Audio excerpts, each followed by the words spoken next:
இல்ல ஆரம்பத்திலேயே அவர் பேசின மாதிரி இப்போ நதிநீர் பிரச்சனை எல்லாவற்றிலையும் வந்து தெலுங்கர்கள் எப்படி முடிவு எடுக்கிறாங்க, இல்ல மலையாளிகள் எப்படி முடிவு எடுக்கிறாங்க, தமிழர்கள் மட்டும் திராவிடம் என்ற பேர்ல நம்ம எப்படி அதை கண்டும் காணாத இருக்கிறோம்.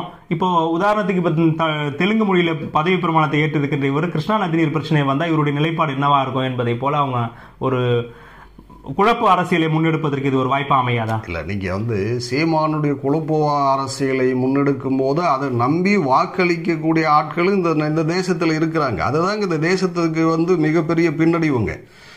இப்போ அவர் தெலுங்குல வந்து பதவி பிரமாணம் எடுத்துக்கிட்டா கூட தமிழ்நாட்டினுடைய உரிமைக்காக வந்து எந்த வகையிலுமே வந்து பின்னோக்கி வந்து பேசக்கூடியவரெல்லாம் இல்லைங்க.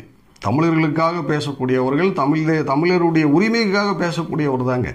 ஏன்னா அவர் சார்ந்து இருக்கக்கூடிய வந்து கூட்டணி திமுக கட்சி, அந்த திமுக கட்சியில் இருக்கக்கூடிய காங்கிரஸ் பேரவையினுடைய முன்னணி உறுப்பினருங்க, ஒரு சீனியர் மெம்பர்ஸுங்க. அவர் மூத்த உறுப்பினர். அவர் வந்து இங்க வந்து